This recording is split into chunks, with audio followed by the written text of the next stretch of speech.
It's jihad. It's not a walk in the park. It's jihad. When it happens, it's no lark. It's jihad.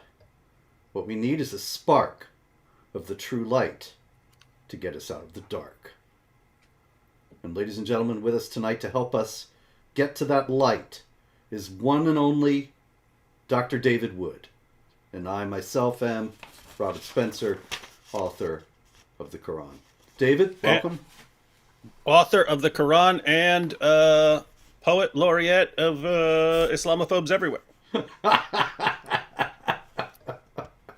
Yes, by the indeed. Way, yes, sir. By the way, it's a good thing there was no jihad last week, so we didn't have to go live. Yeah, there was none. There was none. Something was happening. I forget what it was. It's progress. a busy time in life, ladies and gentlemen. We might not be able to make it every week, but we will update you on jihad as circumstances allow. Good evening, good morning, good afternoon. Welcome to, once again, the award-winning program, This Week in Jihad, which has won awards from none other than us. Anyway, we got a lot of jihad here, David. Shall we get right to it? Hold on. That is a good idea. We could give ourselves awards. You remember Susan what's her face? She got a freedom of speech award from like YouTube itself. It's like, wait, what? Yes. Well, people on the left, they love giving each other awards. Actually, I was kind of ineptly spoofing on that, saying the award-winning program given by us, because that's what they do all the time. They give each other prizes and plaques and statues and awards. And it fools the unwary into thinking, oh, these are people of stature. But actually, It's just people patting each other on the back when they're all in the same club. Yeah, it was funny because Susan Wojcicki who was the CEO of YouTube at that time, was given an award by some YouTube program or whatever group, giving her a free speech award. And then she used her acceptance speech to talk about all the speech she was banning on the platform. Isn't that wonderful? It's amazing. It's amazing. Yay, you're so great. I'm going to ban this and I'm going to ban that. We're going to ban it all. Ha ha, yay. And we'll give you an award. This is... I mean, people said things were Orwellian back in the 80s, but it's like new levels of it. Oh yeah. I never thought that we would see the day, David, that 1984 would look so prescient and even tame by comparison to what is happening now. It's astonishing, but we need a new George Orwell to make fun of all this crap. You were correct, sir. Matter of fact, I'm gonna find out where he's buried. I'm going to dig him up. I'm going to get some sample of that DNA. I'm going to have him cloned, raise him reading his own books that he wrote, and then tell him, look around, now make fun of it again. You could have him in the Boom Boom Room. Oh, ooh. Muhammad meets George Orwell. Oh, I like it. Oh, I likey. All right. The big news this week, David, is out of Japan. It's good news, David. It's happy news. Everybody is celebrating because in 1999, there were 15 mosques in all of Japan. And now, nearly a quarter century later, there are 113 mosques. Well, that is good news. And so Japan is moving toward diversity and multiculturalism. And so we have a news item from this week in regard to that. A gentleman named Mamadou Balde.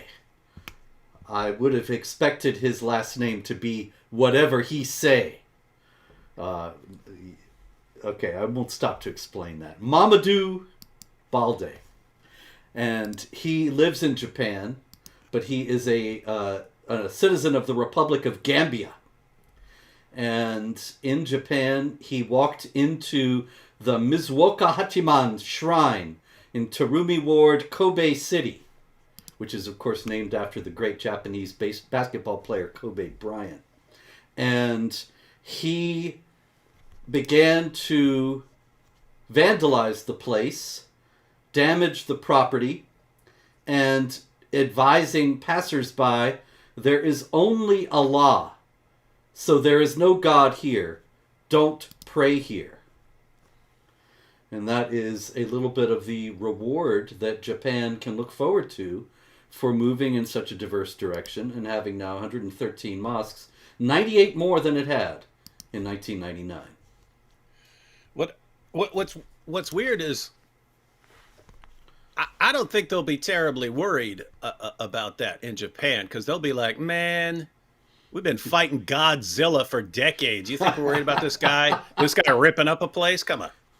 Well, we'll see. We'll see. It's been they have a remarkable record of taking and never giving back territories, with some notable exceptions, of course. Also, some good news out of Germany this week. Out of Germany. You said good news out of Germany? Yes, your favorite place, David. There hasn't been good news out of Germany in centuries. Oh, come on. Actually, right around this time, April 30th, 1945, death of Hitler. May 8th, I believe it was, 1945, surrender of the last National Socialists. That was good stuff. But now Germany has had a 28% increase in the number of people gaining citizenship. And half of all the new German citizens are Muslims. Sweet. And so we can look forward to Germany becoming an Islamic state within the near future. Well, that was. I mean, you'll recall that was Hitler's dream, wasn't it? Yes. Yeah, he believed so. If everyone recalls, Hitler believed in the biological genetic superiority of the German people over all others, but ideologically, he was whining behind the scenes that they had been given an ideology which softened them and kept them from taking over the world. And he said, why can't we have an ideology that advocates fighting and conquering? And the examples he gave were like the Japanese or the Muslims and so on. So he believed that if you combined the genetic superiority of the master race with an ideology that advocates conquering the world, you'd conquer the world. And so looks like it's all coming to fruition finally. Mm-hmm, mm-hmm. He had a nefarious plan, and it is being implemented. Thank you, Angela Merkel. Looks like she is responsible for Hitler actually attaining his goals. Okay, over in France, we have the village of Cugnaux. What do you think, folks? Cugnaux. A lot of superfluous letters, as French always has. But I believe would that be Cugnaux or Cugnaux? Maybe somebody can tell us. But anyway, it's a place in France. It could be anything in France, in that language. It could be it could be croissant. It could be anything. It could be that could be the French spelling of escargot. You don't know. It could be. So anyway, it's near Toulouse. So this place, we have a Muslim entered the church, the local church there in Cugnaux, threw candles onto the ground, defaced a crucifix, started a fire, but a passerby saw it all happening and stopped him. And Albert Sanchez, which doesn't sound to me like a very French name, the mayor of Cugnaux, said, to ensure coexistence in Cugnaux, it is crucial that we collectively oppose hatred and intolerance by promoting dialogue and understanding between the different religious and cultural communities of our city. Diversity is our strength and our pride. So let's stand together and mobilize so that Cugnaux remains united, resilient, and determined to face intolerance and violence. So, David, why is he wrong? Why is he stupid? He's stupid. He's stupid for multiple. Wait, but by the way, did you say a guy was desecrating stuff? Yes. But that was the same story out of Japan, right? Yes. But completely different guys, completely different religion, everything. I mean, completely different areas of religion, and yet the same behavior from followers of Muhammad. You're correct, sir. Okay. So yeah. So anyway, the overarching problem here is, what did G.K. Chesterton said? He said something like, an open mind has the same purpose as an open mouth, to close it upon something solid, right? And so it's if you can have you want to be tolerant towards like things that you're supposed to be tolerant towards. If someone has an ideology that calls you the worst of creatures, and their supreme moral example is someone who went around, smashing idols of pagans and so on, and then announced that Jews and Christians are actually in the same category, and everyone has to be violently subjugated. Someone who advocates wife beating and child marriage, someone who says, I've been commanded to fight people until they say there's no God but Allah. That's a time to say, hey, you as a person, we can be tolerant towards individuals, but your ideology can't have any mercy from us. Because if we're going to say, oh, we're tolerant, and you go around spreading an ideology that calls for the end of tolerance, it's kind of weird to say we're going to be tolerant of an ideology that calls for the complete end of all tolerance. That's that should be a line, right? One would think, but not in our enlightened age. Okay. Let's see if I can get this guy on screen here. We have here, in a moment. We know we know you're a tech whiz. We know it. Knew it. There he is, Suleiman Othman. That is Suleiman Othman, and he is of course named for Uthman, the third caliph, as well as any number of Solomons. Yes. Was Uthman, was that the guy who burned all the Qurans to cover up all the differences and then put out his standardized version? Supposedly. Oh, okay. Although nobody quoted the Quran that resulted for another 40 years, so I kind of doubt that it was really around. But anyway, Suleiman Uthman was walking around in New York City in December 2021. As a matter of fact, the day after Christmas. And he happened upon a man named Blake Zavadsky, who was wearing an Israel Defense Forces sweatshirt. And Suleiman Uthman came up to him and said, "Why do you support those dirty Jews?" And then he slugged him. And anyway, Suleiman Uthman has now been sentenced by the Guardians of Justice in New York City to 60 days in prison and probation. I'm surprised they didn't give him a medal in New York. Indeed, the way things are going. Can you imagine if he had been a non-Muslim and had slugged like a trans person? They'd have given him 5 years. Oh, 550? Are you kidding? Yeah. To throw away the key. Yeah, they're doing something. Yeah. Yeah, what's weird, like I got one of those Israeli Defense Forces shirts when I was over in Israel. I was like, oh, this would be cool. This would come in handy if I ever really want to tick someone off. Yeah, I actually got one myself. I had an IDF sweatshirt myself, but gave it away to somebody a few years back who saw it and was just so thrilled to see it and said, please, can I borrow this? And I thought, well, I'll never see that again, but that's all right.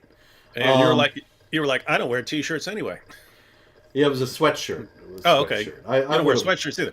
I did wear the sweatshirt on occasion when it was cold and there were no cameras around. There can't be cameras. You were like, hey, is this sweatshirt available in a suit?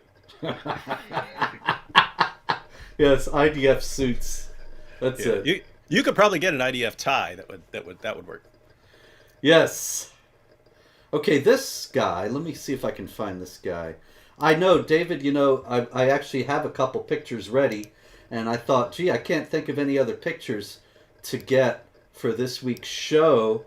And then now we're in this week's show. It's actually happening as we speak. And I think, oh, why didn't I snag this picture before? Or why didn't I snag that picture before?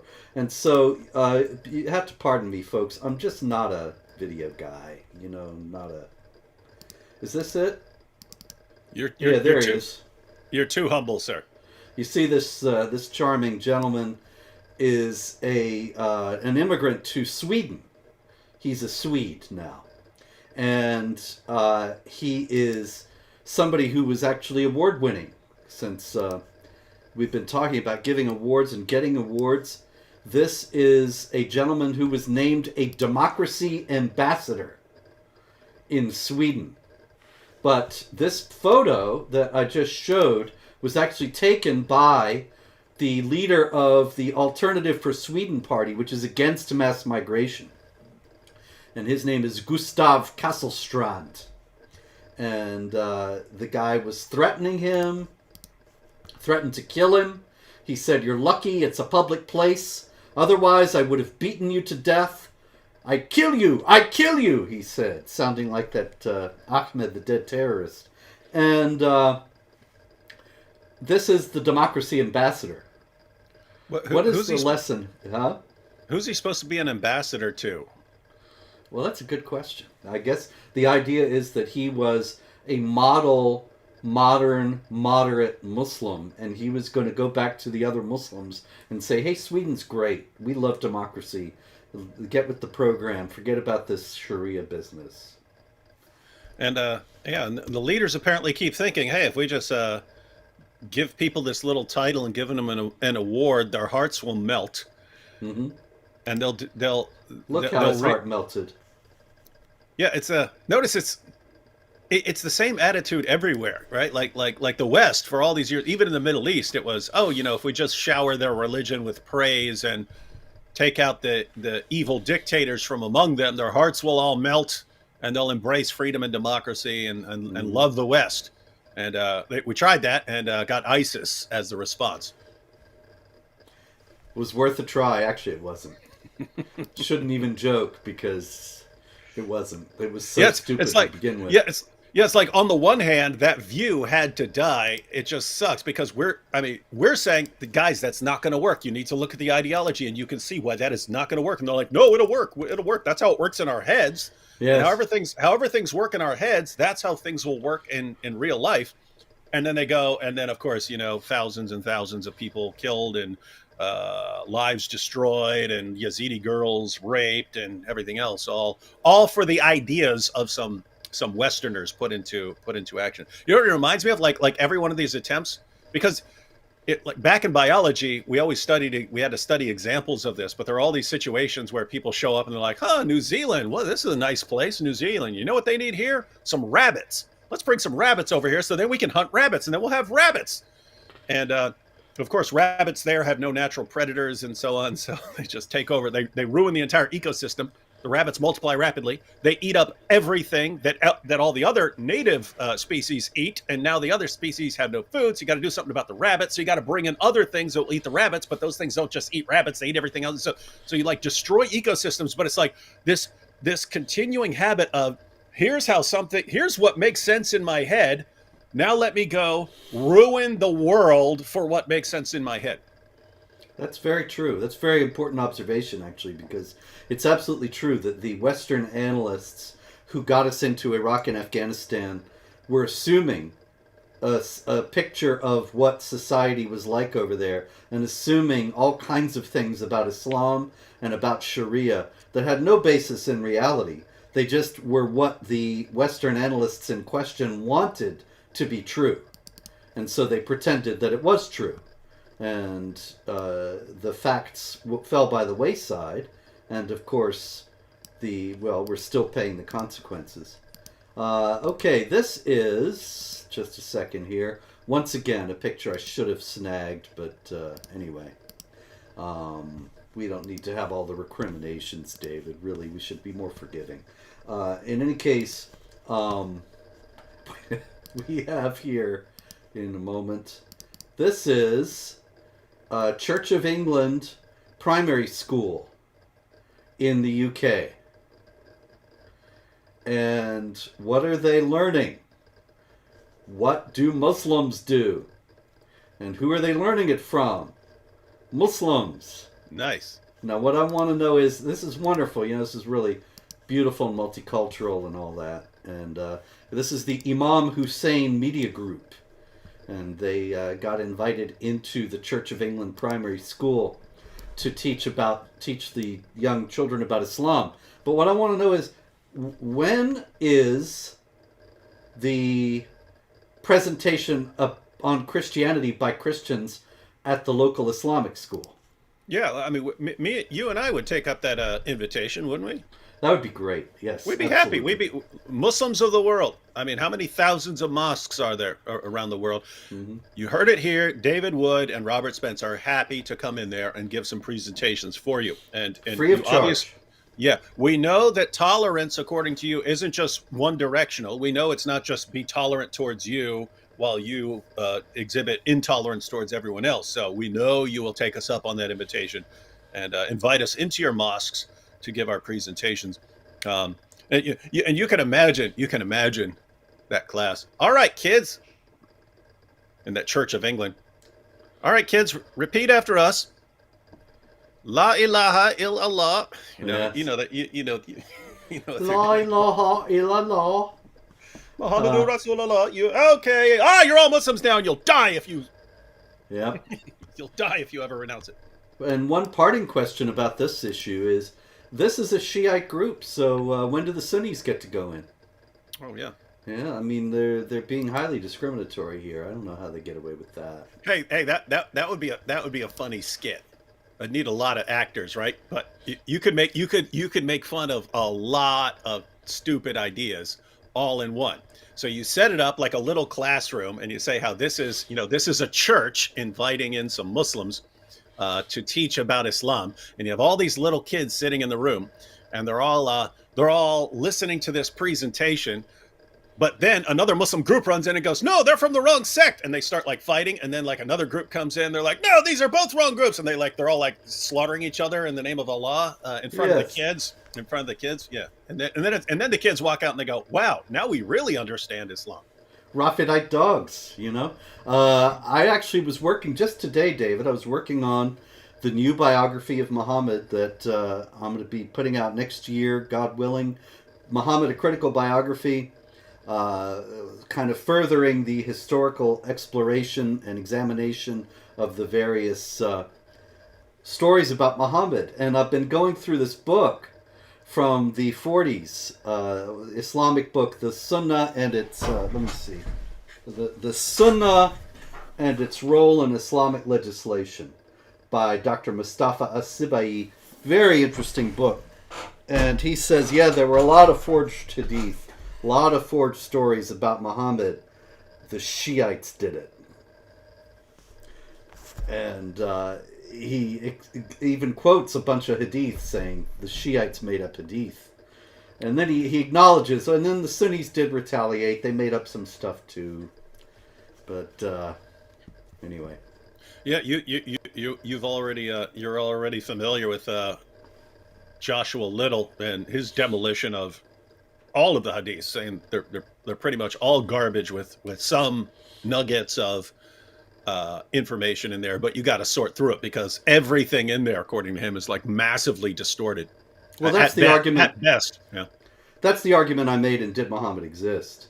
And it's funny about Joshua Little because while he picks up on that argument and is working from it, at the same time, he's doing so for apologetic intent, trying to exonerate Muslims from, or exonerate Islam from any responsibility for the rampant pedophilia that we see in places like Afghanistan and so on by purporting to refute the idea that Muhammad married the child Aisha. But in doing so, he doesn't seem to realize that he's undercutting all of Islam and not just the Aisha Hadith. Yeah, It's very strange. It is interesting. It's like, hey guys, I'm going to save you from those Islamophobes who are criticizing your prophet for molesting a little girl. Oh, thank you, our hero, our savior from Oxford. How are you going to do that? I'm going to completely destroy your entire religion. Yeah, yeah. That'll. Well, I guess that would do it. I mean, Ha- I'll grant if you completely destroy the history of Islam. yeah. I grant. I would not know how old Aisha was, or even that Aisha existed, given the approach you're taking. It's really kind of an astoundingly bonehead move on the part of Joshua Little. But what's really amazing is that I have seen multiple Islamic apologists on Twitter invoking his work to purportedly show that Aisha was not six. And they don't have any idea of the implications of his argument. And I Yeah, think that that's going to come out eventually. and it's weird because you do have some non-Sunni, so you do have some Shias and some academics who are supporting his work, who would be glad. A lot of them seem to be glad if he goes in there and he destroys the Sunni hadith narrative. But yeah, I've seen Sunni Muslims who just aren't familiar with what he's saying. They just hear, oh, here's some Western scholar saying that Aisha was not 9 years old and that she may have been older, and they go, yay, and they don't realize. Oh man, here's the thing though. I got to root for him, Joshua Little. If you want to take out the foundations of Sunni Islam, my goodness, hats off to you, sir. Yeah, sure. You have our full support. Oh yeah, I'm all for it. I just think it's funny because he himself, obviously, he writes about Islamophobia. He's another one of these people who's sold into this nonsense, and he's trying to refute the Islamophobes by clearing up this Aisha business. I don't think even he realizes that he's burning down the whole house to catch the mouse, instead of just putting out a mousetrap. Yeah, maybe it actually makes me wonder if I should be saying how much I'm rooting for him. Like maybe I should be like, oh, everyone out there, whatever you do, don't read Joshua Little, because I mean he'll destroy our entire case against Islam. If he has his way, he'll destroy it. So whatever you do, just avoid that man's arguments at all costs. That way, everyone will be like, "Woo, our savior, Joshua Little." Yeah. Oh, they love him, because it's just like they love what's that guy Hakikaju. And even though he's a pedophilia apologist and everything at this point, he's still got this fervent following. Or perhaps because he's honest in a way that so many others are not. According to Hakikachu, a girl could reach precocious puberty at 11 months, and as long as you get parental consent, you could have sex with an 11-month-old baby. My goodness, he's a living example of how these doctrines make people into monsters, because he only thinks that because he knows that he can't really get around the Aisha Hadith and Muhammad's marriage, and so instead of getting around it, he goes with it and says, "Yeah, it's great. Muhammad did it. It's great. I want to do it too." And we're seeing this in real time with new converts. Like there's this streamer named he goes by the name Sneeko. We've made some videos about him recently, but when he was praising Muhammad one day before he converted to Islam, he was just praising Muhammad, and a woman asked him, "Well, what about Muhammad having sex with a 9-year-old girl?" And he said, "Oh, I don't know if he did that." She said, "No, he did." And he said, "Well, nobody's perfect." And he said, "It's gross." He said, "It's gross." He said, "Having sex with a child is gross." He said, "Muhammad's not perfect." Then John McCrae brought that up in a video response to him because then he announced he converted. So John's like, "Why are you converting to that? If you acknowledge this guy's messed up." And Sneeko says, "Well, since I've converted, I've had more education. I realize that parents know best about whether, and so therefore there's nothing wrong." So it's like, what's crazy is like how quickly he changed his mind. Like the Dawa gangs always wanted to push child marriage on people, but they usually wait a little while, right? Like we'll establish you in the 5 pillars and the other stuff, and then later on we'll tell you that of course we promote pedophilia, but now it's like they're leading out with this stuff. You're leading out with it. It's like, hey, don't you know you got to pray 5 times a day and be sure to molest a little kid. It's like becoming foundational now. Wild stuff. But anyway, so yeah, it's right. You can say, hey, that's the worst practice in the world, and then suddenly, oh, I convert. Oh, now it's great, and there's nothing wrong with it. It's like, gosh, man. It has been a big change, David. I've seen it. Like 20 years ago, there were several high-profile converts who wrote about how they had converted to Islam based on the idea that it was all about brotherhood and equality and peace. And then when they got in, only after they got in, did they start hearing about things like child marriage and the prohibition against music and all kinds of other things. And they had no idea of that before they got in. And so David Gartenstein Ross wrote, "My year inside radical Islam." Really wasn't radical, it was just ordinary Islam. But he writes in the book about how he converted, thought it was going to be one thing, then it was another. There was another high-profile convert to Islam who he was award-winning. Also, he was like the greatest Muslim blogger and so on. This is back 20 years ago. And he then left Islam later, wrote about how he had been misled. It was not what he had converted to. But now, you're right, it's just they're open and upfront about these things, profess to be proud of them. And so they're getting people whose conscience is so damaged that they don't have any problem with these things, and they go ahead and join anyway. And notice they spend a few decades grooming you to the point where grooming society to the point where you can't object to anything they say or you're intolerant. And Yes. we saw the early fruits of that, with the grooming gangs in Great Britain, where I mean they're going around gang raping and pimping thousands of young girls, and no one will say a word of it because they've been trained do not criticize this ideology no matter what happens, and so just let it keep happening. And now it's to the point where they can run around, hey, come marry little kids here, and you and I will criticize stuff like that, and there are some other people who criticize stuff like that. But for the most part, the globe has been trained not to seriously object to this. Because I mean, think if you were sitting back looking at this, saying, "Hey, this big group is going around and they are the champions of child marriage." I mean, that's what they want. They want you to be able to marry and have sex with prepubescent little girls. That on a list of things that you should be against, that would seem to be pretty high up. But it's still nope, can't criticize that or you're a racist. Yeah. Well, that's what like you say, it's been 20 years of this pounding this into all the time. And the slightest criticism, you're Islamophobic and racist and bigoted. Yeah, and notice everyone, that's not just over there. CARE is doing that right here, right? CARE is in the process of trying to make us as terrified of speaking out against Muhammad and his teachings as they are in Europe, so that they can have the same situation over here. Yep.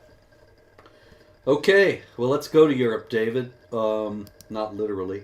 In Austria... Not going anywhere near that hellhole. Yes. In Turkey, I should say, rather, the great President Recep Tayyip Erdogan has just won re-election. He's been around for 20 years, first as Prime Minister and then as President, and he's going to be around for the foreseeable future. And he, of course, has made no secret of his desire to restore the Ottoman Empire, reestablish the Caliphate. But what the news item that I'm zeroing in on in saying all this right now is that when he won his election last Sunday, in Austria, there were thousands of Muslims celebrating his victory and screaming Allahu Akbar. And I was wondering if maybe you had any thoughts about what the implications of that might be for the future of Austria and of Turkey. Well,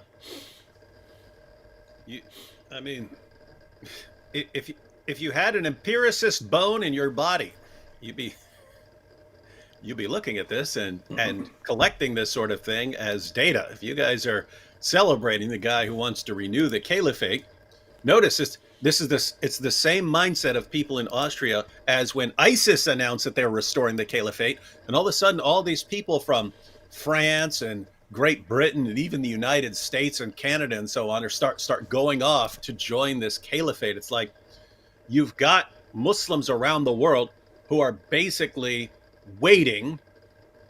They're waiting for you to say, hey, we're the new caliphate. And so these people are all right there in Austria. They're in Austria. They're in Australia. They're in France. They're in Spain. They're in Italy. They're in Great Britain. They're in the US. They're in Canada. They're everywhere. And they do not have your best interests in mind. They're waiting for the call to violently subjugate you. Indeed. But David, while that is happening, the Department of Homeland Security is on the case. It's like the food pyramid, but radicalization. Yes, but it's not Islamic radicalization. It's far-right radicalization.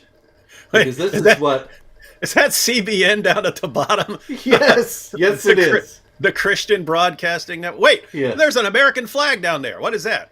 the American Conservative Union, which Oh, okay. puts on CPAC, Yeah. the Conservative Political Action Conference. Wait, so is this getting more extreme as you move up the pyramid? Yeah, the idea is you start by watching CBN, Okay, you start by and watching the Christian Broadcasting Network. then you start watching, say, PragerU or Alex Uh-huh. Jones. You Yep, see, that happens. That happens. and then by by the next level, you're a Nazi. Nice. And I don't even know what these things are up here, but I guess this is really hardcore Nazi stuff. Yeah, it's got to be some pretty hardcore stuff. Yes, but that is actually a chart that was presented, given in a presentation by in a presentation that was funded by the Department of Homeland Security. And so I just thought that it was worth noting that while the jihad threat continues to advance, and in the context of the caliphate and Erdogan's overall plans and so on, DHS is on the job. They're worried about people watching CBN. Hey, we need some of you graphic designers out there to make a parallel pyramid, but like start off with like, normal converts to Islam who hear about the oneness of God and the brotherhood and convert, and then, the next level they find out a little more about Sunni Islam, and then they become a little more radical, and then of course they're Boko Haram and ISIS at the top, and watch the same people who celebrate that pyramid flip out about the new pyramid. Yep, that's very true. Okay, let me introduce you to Noor Dahri. This is Noor Dahri. He is a counterterrorism expert. Sweet. And you can tell, really, by the cut of his beard that he is indeed a counterterrorism expert. That is a certain kind of... Remember, we should recall in this connection that Muhammad said that the Jews and Christians trim their beards and do not trim their mustaches. And so you, the Muslims, must trim your mustache and not trim your beard. And so here's a true believer, Noor Dahri. And he is the executive director of the Islamic Theology of Counterterrorism, which is a think tank in London. And he has been asked to put together, an educational seminar on combating anti-Semitism. And so he has been particularly concerned with the hadith, the famous hadith, in which Muhammad says, "The last hour will not come until the Muslims will fight against the Jews, and the Muslims will kill them, and the Jews will hide themselves behind a stone or a tree, and the stone or tree will say, 'Muslim, O servant of Allah, there is a Jew hiding behind me. Come and kill him.'" And Noor Dahri of the Islamic, what was it here? The Islamic Theology of Counterterrorism think tank. It wants us to know that hadith is nothing to be concerned about, because he says it only applies to the last day. Oh, okay. So we're good now. Wait. Hey, wait a minute. Aren't they supposed to want the last day? Well, sure. Like, aren't these things like, hey, you want the last day, so make sure you do all this stuff to bring about the last day. Yes, quite so. In fact, it's But- like you can't even get the last day until you go and slaughter all these people. Well, see, that's what he's leaving out, David, because the hadith is quite clear. Muhammad says the last hour will not come until the Muslims fight the Jews. So you want to bring about the last hour, you got to fight Jews. If you fight Jews, the last hour will come, but it won't come if you don't fight them. So he says it only applies to the last day, when actually it applies to now, to bring about the last day. And he is being actively deceptive. I'm sorry to say it. I'm sorry to break the news to all his followers. But I came across this article where he was explaining this all to us. It was actually published happily by the Combat Anti-Semitism Movement, And they were happy to see this Muslim authority explaining why we didn't need to worry about this anti-Semitic hadith. But unfortunately, when you have this kind of comforting news based on false premises, then, well, it's still false premises. Yeah, it just sounds incredibly stupid. It's like, hey, don't be worried about us being commanded to slaughter all of you because we're not doing it yet. We're going to do that at some completely unspecified date in the future. Mm-hmm. So could be next month. Yeah, could be next year. Could be 10 years from now. Yeah, but eventually we're going to do it. But don't worry about it because we're not doing it right this second. Therefore, that's right. Wow. Nothing to worry about. Powerful. It's amazing how low people set the bar nowadays for some great tolerant idea. You know what I mean? Yes, indeed. This is great. He's not advocating slaughtering all Jews right this second, just at some unspecified point in the future. So let's give this guy lots of attention for being so open-minded and tolerant. Yeah. That's it. But the capacity of people to deceive themselves seems to be endless. And so we come to the Nakba Day rally, which was May 13th in Raleigh, North Carolina. Now, David, down there in Raleigh, they had this Nakba Day, and they had one of the speakers was Claire Clark of the Party for Socialism and Liberation. And Claire Clark said, I come to you today as a transgender woman, as a queer woman, as a member of the LGBTQ community. I come to you today to denounce the duplicitous and divisive propaganda spread by the occupation regime. They tell me that I should support the occupation, I should support the settlers, I should support the apartheid regime, and I should oppose the resistance of Palestinians. And why? Because of the allegedly LGBTQ-friendly policies of the Zionist government and the supposed enmity of the Muslims and the Palestinian people. But I'm here to tell you that is a bold-faced lie. It doesn't matter how many times the politicians and the talking heads repeat it, or how cleverly they tell it, it is a lie. So this person is saying that it's a lie that the Palestinians are against the transgenders, the queer community, whatever they're calling themselves, the LGBTQ community, and so on. Now, interestingly enough, David, before we get your comments on this, I wanted to give us the comments of an imam in Detroit, Imran Salha, who said 6 days later on May 19th, he said, let me find it here. Here we go. We want to work for the sake of Palestine, but then shake hands with people who endorse things like the LGBTQ principles. He's saying that's wrong, that's terrible. What are we to do with this contradiction? How did this come about? Yeah, I have to say I'm really confused. It sounds like she's still buying the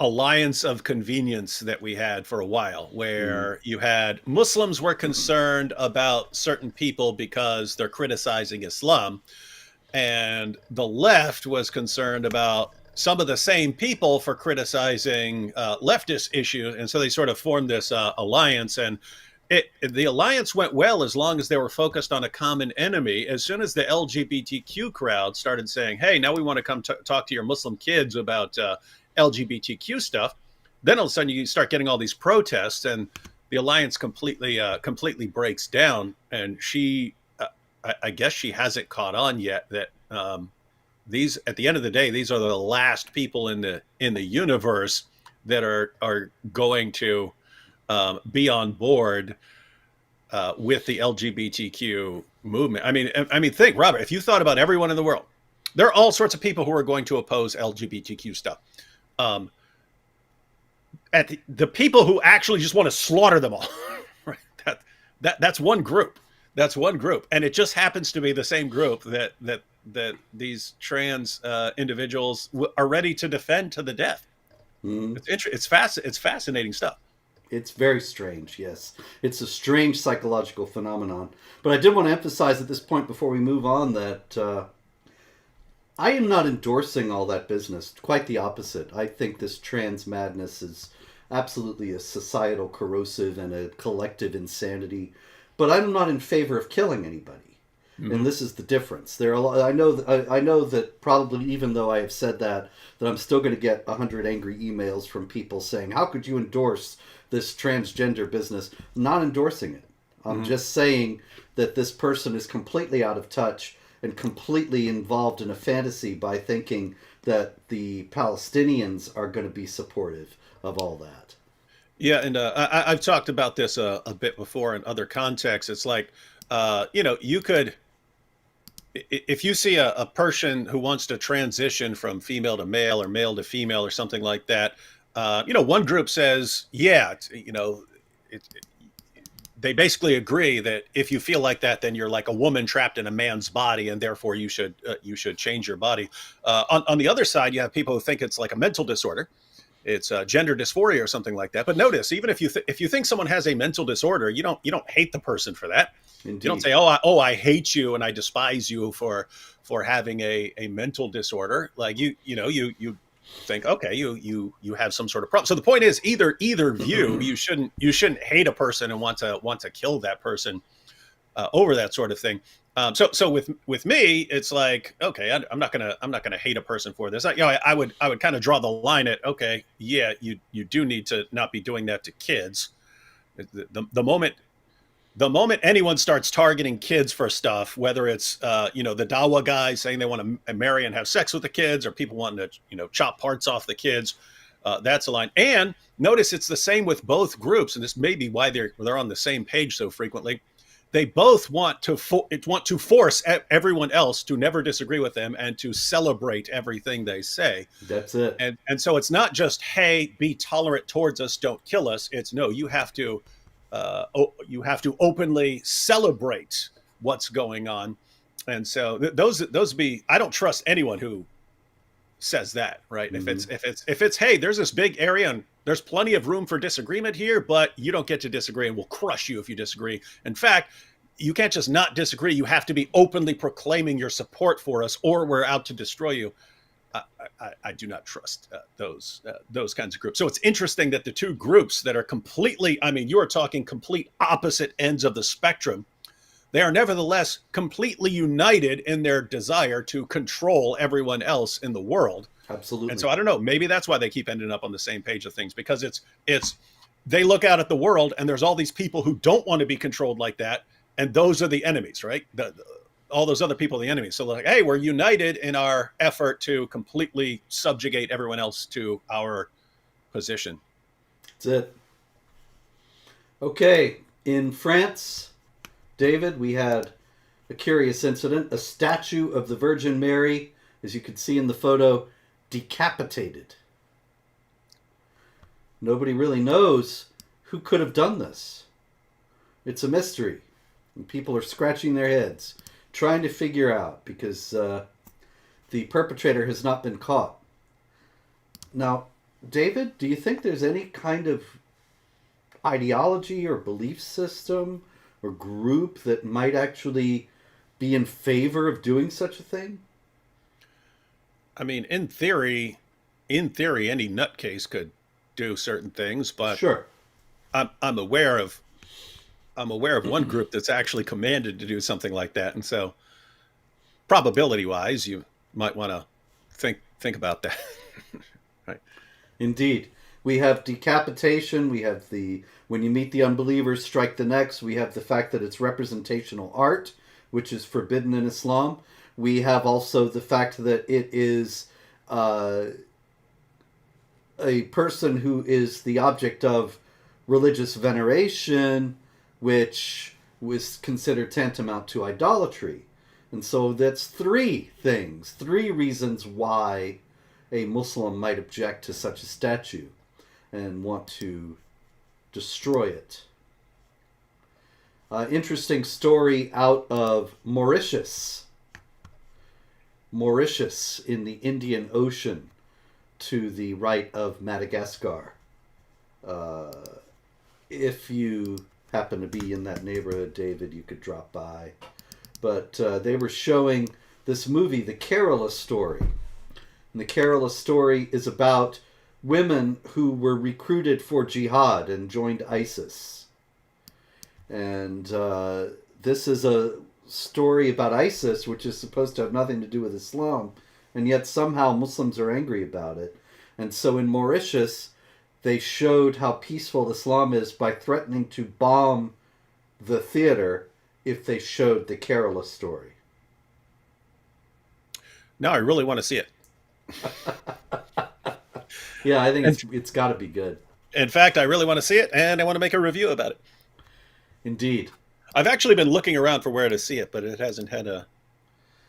Yeah, I haven't seen it around here, wherever I am. Might have to wait till it's streaming on something. If anyone knows how to watch that, let me know. Yes, indeed. Me too.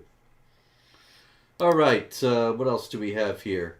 We have in India, David, since we are on the subcontinent now, a group of Muslim men attacked a Hindu youth in Karnataka, in Chikaballapur, for eating snacks with a Muslim woman. They were sitting outside a food establishment and eating. Now, why on earth would they beat a Hindu man for spending time with a Muslim woman? My goodness, she's not supposed to be with him like that, right? She's supposed to be under the, with some escort, and she definitely isn't allowed to be romantically involved with him. If it was a Muslim talking to a Hindu woman, they'd be totally fine with that. But Muslim man talking to a Hindu woman in order to get her to convert. But yeah, they're not going to want a Muslim woman with anyone else. And it should be noted that the idea behind that is inherently supremacist. That the movie... I'm sorry, I was distracted. The idea behind that is inherently supremacist. A Muslim woman cannot marry a Hindu man because presumably she would then go into the Hindu household and it would be a Hindu family. And so the Hindu community would grow and the Muslim community would not. But a Muslim man can marry a Hindu woman if she converts, or a Jew or a Christian woman, even if they don't convert, because then the woman goes into the man's household and the Muslim community grows at the expense of the non-Muslim community.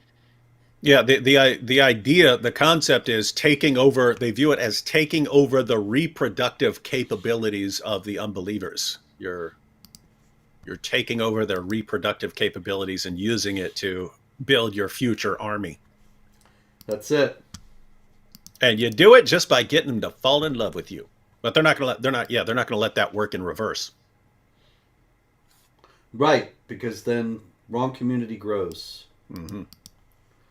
Okay, let me find this guy here. Well, he ain't showing up right away. That's a shame. He's such a charming figure. Oh, here he is. This is Mohammed Hawass, and he is a professional rugby player in France. And he has just been given a 1-year prison sentence for hitting his wife in public. Now, David, why do you think he would think that there was nothing wrong with hitting his wife in public? Well, because of basically the Quran and the Hadith. The Quran says you can beat your wife. Muhammad said a man will not be asked as to why he beat his wife. So you have as an it's not just as an unbeliever you have no right to question him. No one has any right to question him as to why he's beating his wife. And so I mean, if this guy had a brain in his body, he'd use that as a defense, saying, walk in there with the Quran. Here it is. Walk in there, lay out all the Hadith, and say to this jury, if you condemn me, then you are condemning my prophet and Islam. Are you telling me that I should not obey my prophet and my religion, and that this entire system of multiculturalism has broken down because you don't really believe in being tolerant. Have you joined forces with Robert Spencer and other Islamophobes like him in condemning my prophet? Is that what you guys are doing? Watch. Boom. Free. Probably would work. Instead, this dope walked in there, what? And didn't bother breaking that stuff down. And now he's got to do jail time for it. A couple years ago, there was a woman on trial, a doctor, in the Dearborn, Michigan area for doing female genital mutilations, and she actually did that. David, she pleaded religious freedom, did a religious freedom defense. Case got thrown out. Nice. Yeah. Classic. Indeed. And so now apparently it's just FGM is completely okay in the U.S. What's ironic about that is that for years before that, universally, 100%, every last news story that was ever published about female genital mutilation said it had nothing to do with Islam. And then this doctor uses as her defense that it's her religion. And suddenly it's a matter of religious freedom. And they pivoted without batting an eye, without a second thought. The media was completely on it both times. Over in Chechnya, David, we had a big rally. 60,000 Muslims. What do you think they rallied against? Was it the hijacking of Islam by terrorists? What do you think? That sounds like a good one. So wasn't it? Yeah, it's always like it's either Israel or yeah, this one was for burning the Quran.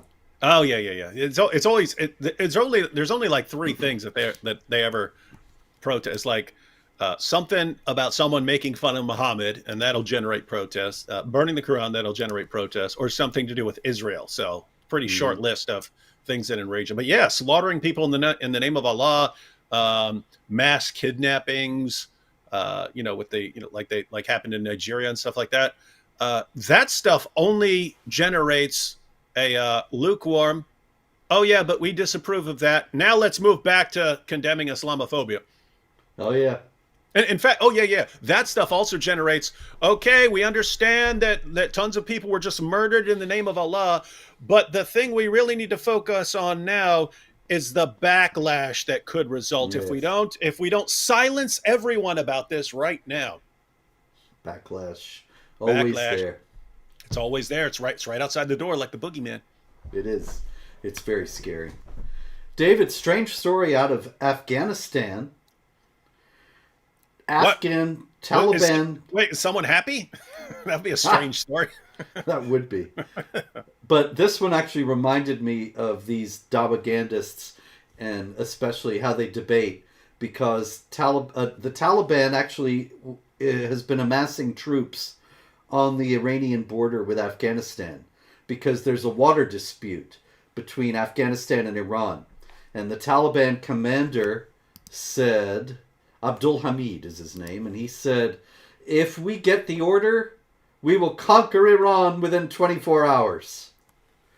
And I thought, man, you sound like Ali Dawa or one of these guys boasting about a debate. There's no way that the Taliban is going to conquer the Islamic Republic of Iran within 24 hours. But it's an interesting sidelight into Sunni Shiite antagonism that is compounding this water dispute, as well as the usual chest thumping. That